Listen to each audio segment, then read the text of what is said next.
Assalamualaikum, salam sejahtera. Debat Bola episod 152. Kembalinya kami, saya Amin Fuad bersama dengan Amir Arafat, Jufri Juki dan juga Izzy Nazri. Minggu ni kita dah lama tak bersiaran. Orang pun ada tanya dekat komen-komen YouTube tu, tanya di mana video baru, di mana orang rindu gitu. Jadi episod kali ni sebelum bermulanya liga tempatan kita, rasanya bulan 3 kita nak bercerita tentang kita punya kesimpulan lah Piala AFF tahun 2022, walaupun kita dah masuk tahun 2023 di mana Thailand menjuarai kejohanan, mengalahkan Vietnam 3-2 aggregate 3-2 1-0 di Thailand. Hasil jaringan Teraton Bun Mantan. Bun Mantan. Saya aku nak buat.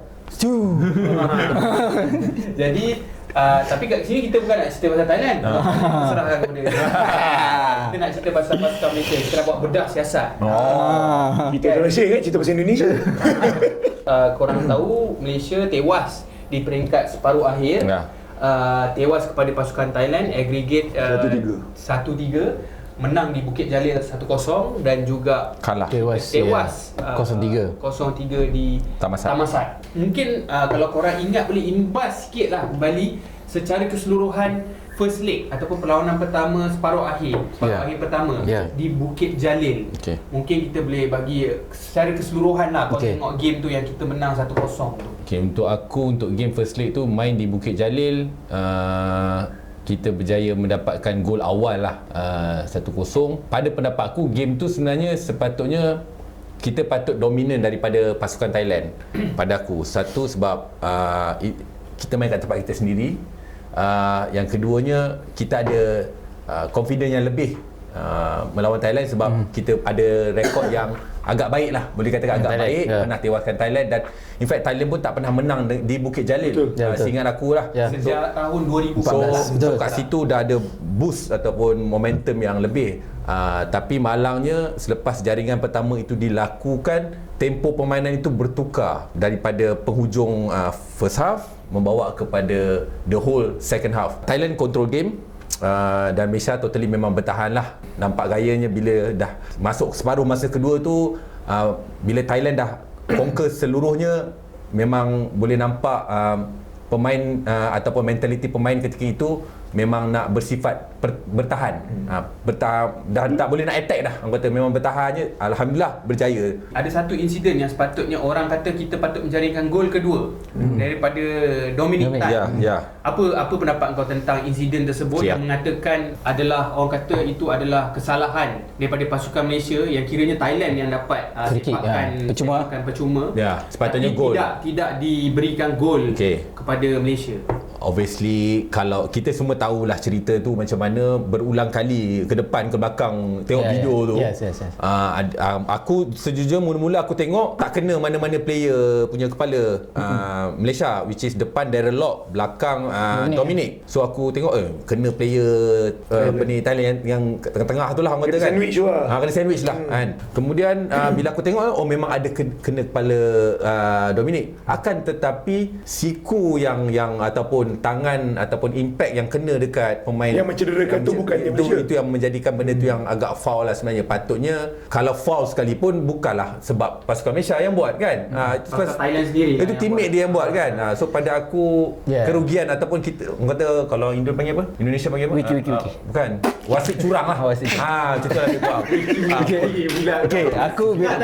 Aku nak tambah sikit lah. Boleh. Tapi sebelum kau tambah sikit, tapi kau rasa kita patut menang 2-0? Obviously lah. Kalau counting gol tu lah. Betul. Aku nak tambah momen tu masa momen tu aku berada di stadium, aku Amin ada dekat stadium. So masa sebelum bola tu menerjah ke jaring pun, walaupun cuba disamakan oleh pemain Thailand tu, mata aku memang sebenarnya bila pertempuran tu, aku memang tengok referee. Aku tak tahu kenapa time tu. So memang referee yang macam dia tunggu standby untuk foul. Tak ada. Serius tak ada. Dia memang sebenarnya nak bagi benda tu gol. Aku tengok dua-dua. Aku tengok referee, aku tengok linesman. Dia tak ada hesitate, tak nak bagi macam nak tiup ke tak nak. Tak ada. Memang dia allow. Kena pressure lah maksudnya. Kalau kau tanya aku, aku kat stadium, aku memang tengok bola tu bila dah dia ada impact, so bola tu nak masuk kan. Sebelum tu je aku macam tengok referee. Tak foul. Bola macam nak gol ni. Aku memang tengok referee je. Dan aku tengok linesman, dua-dua tak ada hesitate macam nak tiup ke, tak ada. Memang allowed. Dan player Malaysia bila bola tu dah terjaring, memang tengok referee je.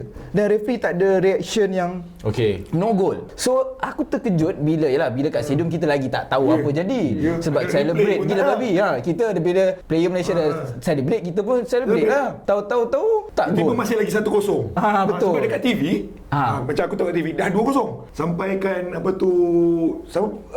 pengulas sendiri pun cakap 1-0, dia terkejut dekat screen board nampak 1-0. Dekat scoreboard TV 2-0.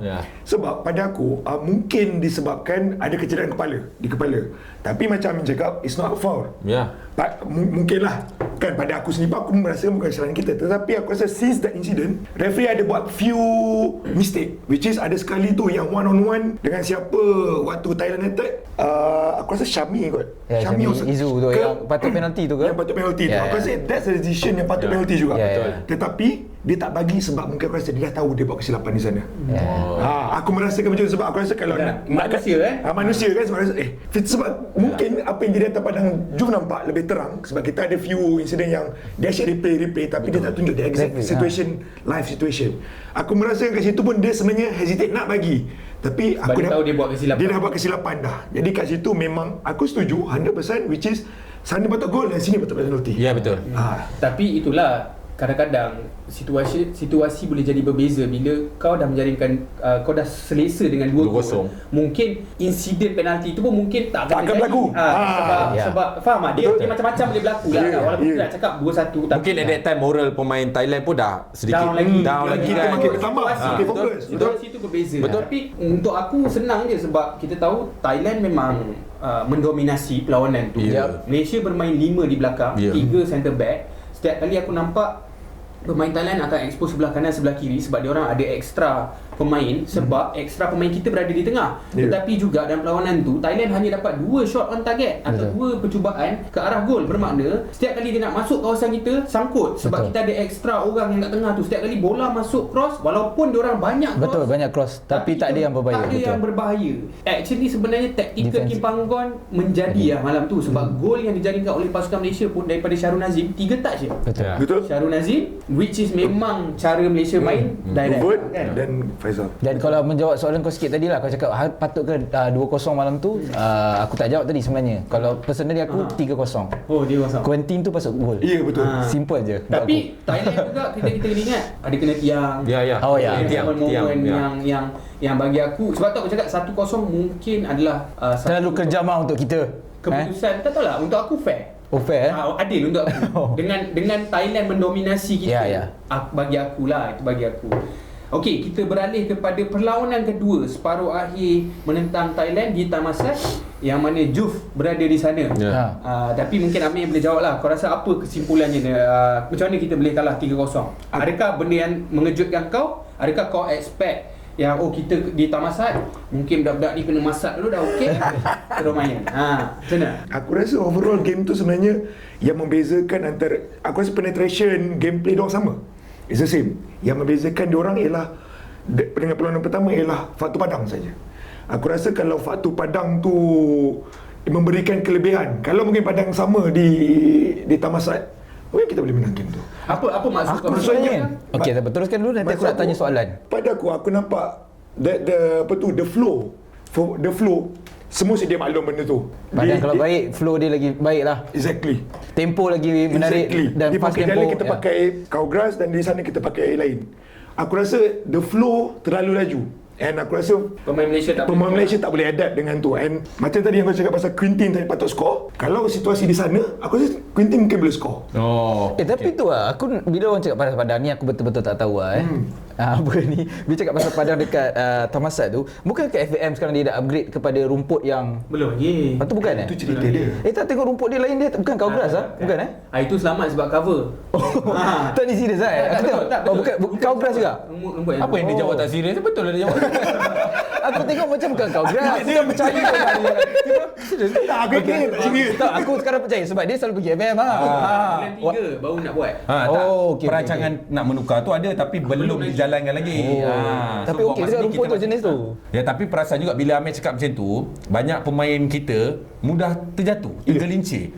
Kan? Pasal Safawi banyak jatuh, Hakim Hassan. Boot Faisal Alim tu yang outside tu. Oh, payah. Tak lah betul tak adalah. Itu Tapi itu pandangan aku lah. pandangan kau lah. Jadi sebab tapi kalau pandang okey kita menang kat sana. pandang okey. Pandang memang okey. Kita main tak pandang okey tu. Kita main tak pandang okey. Yelah, maksud Itu aku, kita menang kat kalau Bukit pandang Jalil. macam Bukit Jalil kau rasa kita boleh menang? Aku rasa kita boleh menang, Min. Okey, aku jawab untuk aku. Aku sentiasa Orang komen dalam pandang lah. Aku sentiasa suka Coach Kim ya dengan perubahan dia buat tu, tetapi malangnya mungkin apa percaturan dia tak terjadi. Kali kedua. Yang paling besar aku rasa adalah percaturan dia memasukkan Hakim Hassan. Hakim Hassan Betul pada first 11 dalam Hakim Hassan dalam first 11. Dan aku rasa dua faktor lah yang aku nampak yang agak kita di stage pun kita dah agak gugup. Itulah aku rasa beza kualiti permainan. Aku tak salahkan, this is kat masa untuk belajar seperti player macam Syarul Nazim, Player muda Azam Azmi, baru.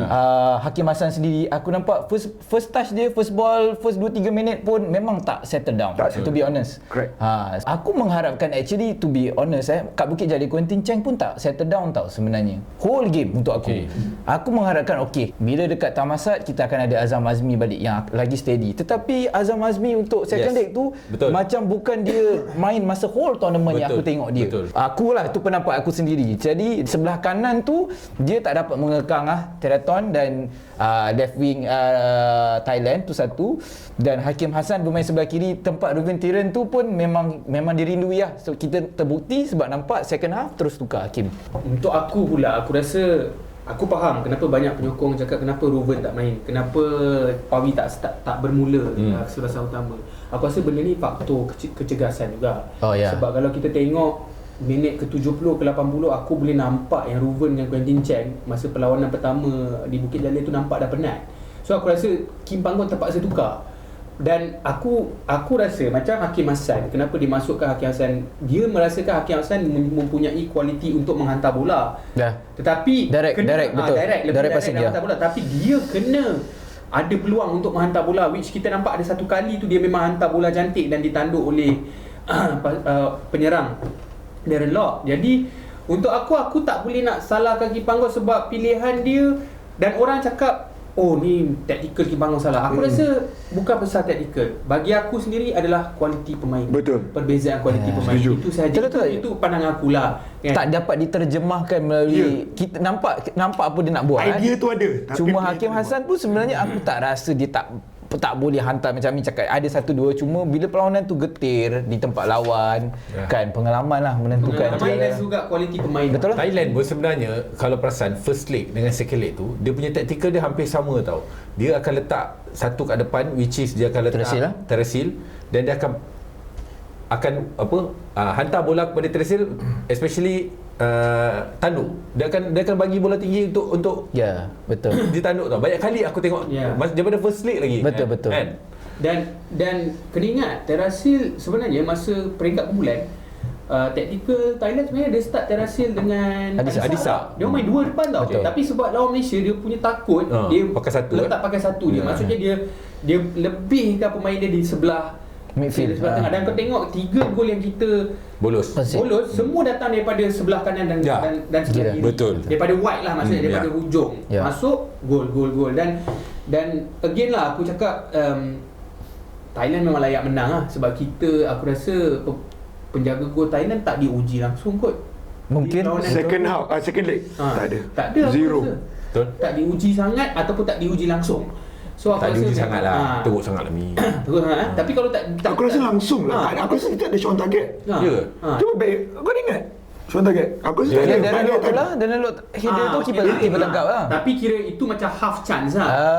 Header dangerous tak ada lah. Shot on target ke? Shot on target tak ada. Faisal Alim ni second half try pun lambung. Tinggal lambung tak ada. Aku rasa tak ada seram-seram. Itu kesimpulan kita daripada separuh akhir lah. Kualiti lah bagi aku secara lah, total lah. Aku tak tahulah korang ni pandangan macam mana. Okey, selama kejohanan Piala AFF ni, apa corak permainan, mungkin aku boleh tanya Juhal sebab Juhal dengan aku banyak berbincang pasal benda ni. Apa yang kau nampak dari segi corak permainan yang Kim Panggon cuba bermain ni? Okey, dari pandangan aku lah yang tak ada apa-apa taktikal lah, sebelum kena hentam je. Yang aku nampak sebab bila pergi stadium aku dengar juga kawan-kawan yang lain ada juga macam apa sampai lambung macam ni. To be honest, pada aku tengok daripada dua perlawanan persahabatan tu, memang itu permainan cara kita bila Kim Panggon senang dari kem latihan pusat tu, daripada 29 sampai ke 23 pemain tu, itulah cara permainan dia, bukanlah dia lambung, maksudnya baca direct football, di mana kalau kita tengok pada kelayakan Piala Asia akan ada Azam Aziz atau Syamil Kuti yang akan drop kepada DM, akan collect daripada bawah dan kita akan bermula pada main. Kita akan bermain betul. Mencucuk tengah lah. Betul. Jadi ada permainan di situ. Macam Thailand. Mungkin aku tak pasti nak cakap Stuart Wilkin ataupun Brandon Gunn tak boleh buat benda tu. Maybe itu mungkin yang Kim nampak. Jadi taktikal dia lebih kepada direct, di mana dia sebab tu bypass midfield lah. Dia bypass pemain tengah. Dan lebih sesuai dengan main 3 centre back dan wing back tu naik kan, Devin Tiran dengan Quintin sebagainya.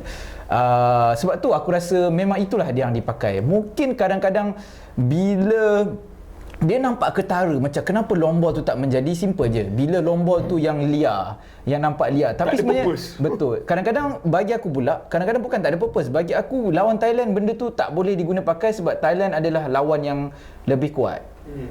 Kau kena tekan dengan lebih cepat. Betul. Sebab lawan Vietnam pun tak ada nampak teruk sangat long ball kita tu. Walaupun sebelum kita kena red card tu lah, bagi aku lah, ada gerakan 2-3 yang membahaya juga daripada kita masa di Hanoi tu untuk aku lah. Jadi kat sini kalau tanya aku sebagai peminat nombor 1 Kim Panggon aku ni kan. Aku memang minat lah Kim Panggon ni.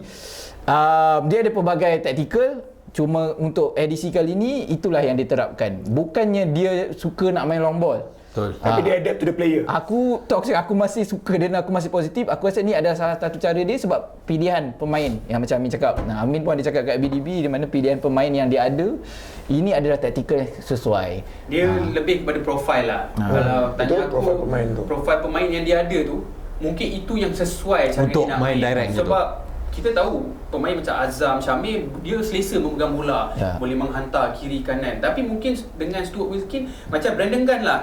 Brandon Gunn ni box to box. Betul. Apa yang dia ada mental, dia ada kerja keras, dia ada fizikal dan dia akan battle kat tengah tu. Tapi dia tak akan bagi teknik seperti apa yang Azam Aziz boleh bagi. Mungkin apa yang Syamil Kuti boleh distribute. Mungkin passing ability dia ataupun orang kata kebolehan menghantar kawalan bola dia, tempo dan sebagainya. dan kawalan, bukan setakat kawalan tempo, kawalan bola. Azam Aziz kawalan bola cantik. Betul. Kita tahu. Syamil Kuti pun boleh buat benda tu. Jadi mungkin Brandon dan Stuart Wilkin tak boleh buat macam tu apa yang mereka buat. Jadi tetapi kebolehan Brandon dengan Stuart Wilkin pula lebih kepada sampai di kotak kita boleh skor. Betul. Lepas tu boleh bertahan. Aku rasa diorang similar tau. Dua profil player yang similar. Ataupun aku nak backup Amin sikit dulu, mungkin sebelum ada orang kena takkan kau cakap Brandon tak boleh pegang. Mungkin Brandon atau Stuart boleh pegang bola, tetapi cara permainan tu kena ingat ni guys, bagi aku adaptasi whole pasukan tu pertama kali bermain sekali. So untuk main short passes collect ni mungkin Kim rasa aku tak sempat nak ajar budak-budak ni main yang macam kita main Piala Asia dulu tu. Sebab yang budak-budak yang kita call up ni adalah daripada kelab yang sama, corak permainan tu lebih kurang. Apa yang kita cuba terapkan masa di kelayakan.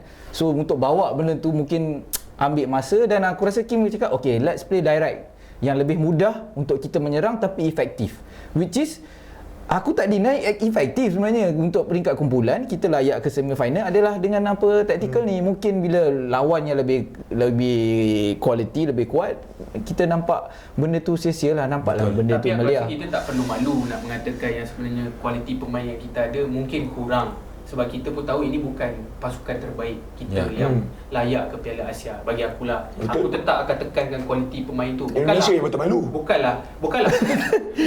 Kau memang mengundang dia orang nak komen. Kau memang suka dia orang komen kat dalam tu kan. Adalah dia tahu kata ini masa kita. Mereka tenggak bawah yang tenggak baik. Amin kena bagi satu episod. Yes, kena ada slot khas untuk dia. Okey, Izzy, impak pemain naturalisasi. Lita, Sergio Aguero dan juga pemain naturalisasi lain lah, Stuart Wilkin, Brandon kita tahu. Rowley. David Rowley. Lagi siapa lagi ya? David Rowley, Stuart Wilkin, Quintin Cheng. Tapi Quintin Cheng dengan Brandon dah selalu berada. Jadi mungkin yang pemain baru lah ni, yang impak pemain naturalisasi. Apa yang kau nampak? Sebab orang kata Lita sebelum tournament macam apa, meletup. Okey. Untuk dinilaikan pemain-pemain ni untuk edisi AFF kali ni aku rasa memang ada perbezaan yang ketara di kalangan mereka. Kalau kau tanya aku, kita dapat lihat memang ada certain player yang biasa-biasa je kan, macam local player punya level, dan ada certain player yang kita boleh tengok okey dia ni boleh ke depan. Okey, aku bagi contoh, macam kita tahu Stuart Wilkin, kita boleh tengok dia ni agak macam lebih terdepan daripada local player. So macam kalau Lita tu aku rasa boleh dikatakan average lah, average player. Dia okey, aku rasa dia okey je tapi dia naturalisasi. Seperti biasa kita mesti akan kita nak yang okey lah. Expectation kita mesti nak lebih. Kau naturalisasi, so kau kena bagi lebih sikit lah kan. Tapi benda tu dia tak capai. Aku tak nak kata Lita tu teruk. Dia tak teruk, tapi dia okey saja kan. Tapi pengharapan aku ataupun pengharapan kita semua tentang pemain-pemain naturalisasi ni, sebenarnya kita mengharapkan dia ada lebih sikit lah. Tapi nak faham ada certain player yang akan ke depan dan ada akan certain player yang akan maintain sebegitu saja. Apa yang aku nampak, mungkin siapa-siapa nak tambah lepas ni, yang impress aku the most adalah sebenarnya Sergio Aguero. Okay. Setiap kali dia dibawa masuk, kau boleh tengok dia punya work rate lah. Dan dia jarang lepas bola kalau korang perasan. Betul. Dia masuk minit ke 70, 80. Cumanya kita tak boleh nak nilai dia kalau dia main full game tu macam mana. Mungkin energy dia bila masuk 70, 80 dia boleh perform. Tapi aku nampak Sergio Aguero memang bagi impak yang sangat positif. Sebab dia walaupun dia tak main sebagai penyerang utama, dia main backup penyerang ataupun dia berada di tengah lah kan. Ada 1-2 situation yang dia track back untuk dapatkan bola. Jadi bagi aku itu dah cukup bagi aku komitmen yang kau tunjuk lah. Dan juga gol yang dijaringkan menentang Singapore tu bukan mudah Masa aku ada kat stadium tu, nampak dia belakang gol nampak macam mudah. Bila aku tengok balik replay, bukan. Teknik jauh. Sebab Betul, jauh. Orang yang akan belonkan bola tu. Betul. Dan bola tu first touch me. First touch. Dan dia boleh tolak depan lagi, jadikan one-on-one. Ramai orang akan belon bola tu. Tapi dia tak. So maknanya dia mempunyai teknik yang baik juga untuk Teknik yang baik ataupun Hassan Sani dia dah kenal. Keeper di mana, keeper. Tapi itulah antara semua pemain kasih, mungkin Stuart Wilkin jugalah wajar dia juga di orang kata disebut. Tapi macam Lita bagi aku biasa-biasa sahajalah, dan itu yang aku nampak lah dengan Sergio Aguero ni ada nilai tambah sikit lah. Dan macam Ju cakap lah, janganlah seteruk di Paula kan. Maksudnya aku pun nak mention itu kan. Walaupun kita kata ada komitmen tu kita nampak. Betul. Jadi kau rasa pemain mana yang tunjukkan persembahan yang baik yang boleh diketengahkan untuk ke Piala Asia? Skuad utama ni. aku dah tahu dah dia akan tanya soalan ni. Apa jawab kau? Adalah few player. Dia dah. Aku rasa Hakimi Azim tu antara walaupun muda, Hakimi Azim penyerang tu. Penyerang KL. Penyerang KL tu. Aku rasa half volley dia tu is a goal, striker punya goal lah. Striker punya insting. Untuk Malaysia aku rasa goal of the tournament untuk Malaysia lah. Untuk kalau Cambodia kan, lawan Cambodia ke Laos lah. Yang ada skor sebiji tu lah. Tapi aku rasa the teknik, the insting, itu memang insting dia lah. Itu insting striker. Aku rasa kita ada different profile. Aku setuju tadi dengan korang pasal Sergio Aguero. Kita ada different profile of striker kat situ. Hakimi Azim ni pun another one. Ruben Tiran tu aku rasa dah memang memang yes. Auto yes lah. Backup kepada siapa nama Mat Kemang? Lupa lama sangat tak main. Corbin. Afro. Dah aku cakap kita ada dua Rama Kemar. Kita Kemar satu lama sangat tak main. Lama tak kalender FIFA kita. Uzaimi B tu kalau dia buka kembang tu silap tu. Kalau macam tu Kim pun sama. Kim sebab dia selalu sikat rambut. Basah kan? Ada pemain lain daripada korang yang mungkin boleh layak berada di skuad Piala Asia. And then Azam Azmi lah aku rasa. Bolehlah tambah dengan naturalisasi macam Stuart dengan Sergio Aguero, mungkin boleh diangkat masuk dalam skuad Piala Asia coming soon. Mungkin menjawab Amir sikit tambahan macam Amir cakap Hakimi Azim. Aku pun happy dengan Hakimi Azim. Aku ada few nama tapi bila pasal Hakimi Azim ni aku rasa aku boleh cakap dia layak menjadi orang kata striker di belakang. Kalau first kita punya nama adalah Syafiq Ahmad, Darren Lock. Dan aku rasa, aku yakin kalau dia adalah yang nombor 3 lah. Pengalaman kau Ju, sebab kau pergi Bangkok, ceritakan sikit lah pengalaman kau di jadi pesakit. Sebab orang kata Piala FM ni apa yang beria sangat. Orang kata ada tanggapan Piala FM ni apa yang beria sangat. kenapa kita nak kena hantar the best team, kita tak perlu ni apa semua, kita just hantar macam ni, kita bukan pasukan terbaik kita. Tapi apa pengalaman kau ni, apa yang membuatkan kau nampak marah nak sangat pergi dengan Jechao tu, nampak marah sangat. Apa yang buat kau nak pergi Bangkok? Apa kiranya, apa, what is the meaning of Piala AFF untuk kau sampai kau pergi Bangkok lah? Macam tu lah lebih kurang. Okay, first of all aku rasa aku akui untuk mungkin edisi kali ni mungkin sebab timing lah aku rasa, lepas tahun baru, penghujung tahun, awal tahun, membuatkan ada sedikit aku dapat rasakan keseluruhan penyokong dan termasuk kawan-kawan sendiri ada dia punya mood tu ada turun sikit. Ni yang aku rasa sendiri. Betul aku cakap maybe pasal timing, tetapi aku selalu cakap yang sebelum ni soalan-soalan kau lepas pun bertanya, aku masih rasa AFF adalah kita orang kata kita punya Copa lah, kalau macam di Amerika Latin Copa Amerika. Walaupun tolaklah pasal kalender FIFA dan sebagainya, inilah adalah antara benda yang kita raikan. Kalau kau tanya aku pengalaman di Thailand, apa yang menyebabkan kau nak pergi Thailand pasal AFF? Apa yang aku menyebabkan? Aku rasa soalan tu soalan kenapa aku menyebabkan, aku rasa kita itulah normal lah sebagai seorang fan. Aku rasa sama je mungkin semua yang lain-lain, kita semua biasa pergi away day dan mungkin hari tu korang tak dapat turun je lah kan, tapi hati kita macam kita cakap, sebusuk-busuk pasukan negara kita, seteruk-teruk kita pernah berada di bawah, kita pernah tengok kita kena bedah dengan Palestin, kena bedah dengan 9-0, kita masih di sana, kita masih di belakang tim kita. Jadi isu tu tak adalah kenapa aku pergi sana tu benda yang aku rasa mungkin ada certain fans yang pergi ke Bangkok tu mungkin merasakan yalah kita dah menang first leg ni.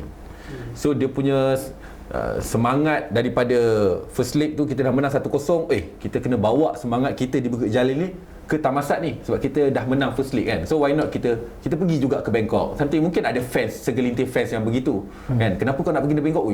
Semangat ni nak pergi, kita dah menang 1-0. Cuma aku nak bagi sikit mungkin orang kata sambutan di Bangkok sendiri untuk aku kita tahulah Thailand, aku tak tahu dah berapa kali lah dia menang. Dah lah 2020-nya dia back to back baru habis dia champion juga di Singapura dan champion lagi. Tapi itulah, tak ada dalam FIFA calendar, tak ada alternatif, tapi sambutan dia masih hangat. Terus terang aku cakap, masih mereka masih mendahagakan. Macam Madam Pang sendiri pun cakap dia memang nak menang ni lagi. Especially dia punya dream sebenarnya dia nak kalahkan kita di Bukit Jalil, antara dia punya cita-cita. Dan of course lah, maknanya aku pun rasa Vietnam pun antara pasukan yang terkuat juga. Macam saya cakap, kita tak boleh menidakkan, betul di dalam kalender FIFA tak ada, tapi ini adalah piala di serantau Asia Tenggara yang kita tak boleh menidakkan yang alah tak perlu lah. Faham, dia punya bonding kita dengan kejohanan ni sebenarnya sangat dekat. Betul. So pada aku, biarlah orang nak kata ni luar kalender ke, dalam kalender ke, atas kalender ke, tapi selagi kita boleh main tournament tu dan kita boleh berikan sesuatu, so why not? Kenapa tak ada effort daripada pemain, tak ada effort daripada fans sendiri? Pada aku okey je.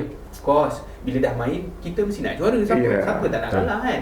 Dan apa yang aku nampak kat sini lah, kita dah berbangga dan kita Malaysia hantar skuad yang bukan terbaik 80%. Vietnam hampir terbaik lah orang kata. Thailand okey lah, orang kata 60-70% first team lah. Indonesia kau saja nak pakai Indonesia skuad terbaik, betul. Dia yang claim. Sebab kalau ingat kalau kita bawa skuad yang terbaik kita tak menang, marah tak korang? Marah kan, sebab kita pasukan yang masuk Piala Asia kan. Jadi dan actually Vietnam pun sebenarnya well prepared lah. Aku bila tengok balik kan, Vietnam lawan apa tu nama tim tu? Thailand. Bukan, lawan JDT lawan juga friendly tu. Dan dia menang 2-1 actually. Dia well prepared juga. Dortmund.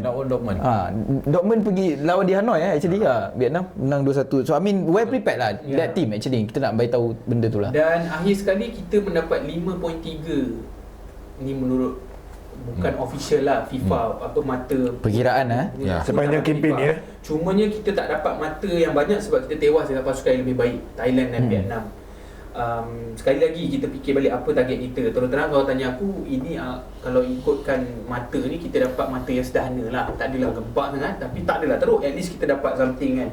Dan dari segi ranking ni pula bagusnya adalah Kalau kita naik ranking yang lebih baik, nanti bila kelayakan Piala Dunia kita mungkin tak yang main di pusingan pertama, mungkin kita layak terus pusingan kedua. So itu pentingnya ranking lah kan dekat sini kan. Jadi ada orang yang melihat dari sudut ranking, dia kata kalau kita dapat 5 ni good enough, okey lah, maknanya okey kan. Jadi itu dia punya ni lah. Cuma last kali sebelum aku nak tutup cerita Piala FF ni, apa komen korang pasal kapten kita ataupun Faisal Halim lah. Kapten adalah Safawi, tapi kapten kedua adalah Faisal Halim lah. Bila Safawi main, Safawi kapten, tapi bila Safawi tak ada, Faisal. Sebab aku merasakan dia mempunyai satu karakter yang aku tak pernah nampak. Aku tak pernah tahu yang dia mempunyai karakter leadership tu. Nombor dua, dia membawa suara, orang kata spokesperson yang bagus. Dia membawa suara-suara yang bagus lah. Dia menjawab jawapan dengan baik, dengan penonton, dengan press, dengan press media. betul. Jadi apa kau rasa macam mana? Aku pun sejujurnya terkejut juga untuk kempen kali ni. Aku rasa well done untuk Faisal Halim. Aku rasa dia memeningkan Kim Panggon di mana untuk skuad utama nanti calon-calon kapten lah. Aku rasa orang-orang yang betul lah, game-game AFM macam ni, macam Faisal Halim, bagi aku Faisal Halim, even Pawi sendiri pun step up untuk aku. 3 orang yang memang ada dalam skuad utama kalau kau tanya aku Brandon, Pawi dan Faisal Halim, dia orang betul-betul step up untuk AFF kali ni. Mungkin orang akan cakap Pawi berkarat dan sebagainya, tetapi untuk aku mungkin dari segi jaringan kau tak akan nampak macam tu, tetapi dari segi permainan aku ada tengok satu ketika bila lawan tim besar kan, player-player yang ada pengalaman international level ni lain. Kalau kau tanya aku sejujurnya bila second leg tu pun boleh nampak touch Pawi lebih keyakinan daripada dia menggantikan player-player macam nampak Hakim Hassan dan sebagainya. So untuk aku player-player macam ni dia step up. So tiga-tiga kapten ni aku rasa memainkan peranan yang baik. Dan maybe yang aku paling suka untuk kempen kali ni aku boleh rangkumkan adalah di mana dalam 15 minit pertama, perlawanan pertama tu kita kehilangan kita punya main centre back. Dan selepas tu kita cuba adapt dengan bermain dengan Fazli Mazlan main centre back, Brandon Gunn main centre back. Apa yang ada. So aku rasa betul yang harmoni dan sebagaimana tu aku cakap player yang patut step up, yang betul-betul step up untuk kali ni. Tapi itu yang penting. Ya, itu yang aku nampak lah. Tapi kau okey Faisal Halim siu? Aku pun nak cerita sikit. Serius Sejujurnya okey ke tak okey? Dia siu okey, tapi tak payah sampai 3 kali. Penat orang nak siu kau. Sekali udahlah kan. Kata-kata akhir ada? Tak ada apalah. Aku rasa Juf dah cover everything. Tapi untuk captain kita, aku rasa lebih banyak leadership in the team is good. Aku rasa this is what penting itu penting tu sebab confident level tinggi lah. Banyak leader dalam pasukan tu sangat penting. Sangat penting lah aku rasa untuk Piala Asia kali ni. Maksudnya kau boleh tengok sebenarnya daripada diorang berdiri kat depan tu, kau boleh tengok naturalisasi sebenarnya akan banyak berada dengan Brandon Gunn. So he's like the head of that. So and then this one the head of this. Tapi diorang boleh together. I mean keharmonian tu penting lah. I mean itu benda yang macam-macam apa yang kita bawa balik tu, salah satu benda ni lah. Bagus. Okay, aku rasa perbincangan kita akan diakhiri di sini sahaja untuk Piala AFF. Tahniah pasukan Malaysia walaupun kita tak juara, tapi macam aku cakap, kalau target kita macam tu, aku anggap benda tu sukses lah. Dan kita akan jumpa lagi di episod yang akan datang membincangkan topik-topik yang lebih hangat, mungkin pasal Hakim Hassan ke apa. Mungkin Jufri dan Zaki Hassan. Kita akan jumpa lagi di episod yang akan datang. Assalamualaikum, terima kasih.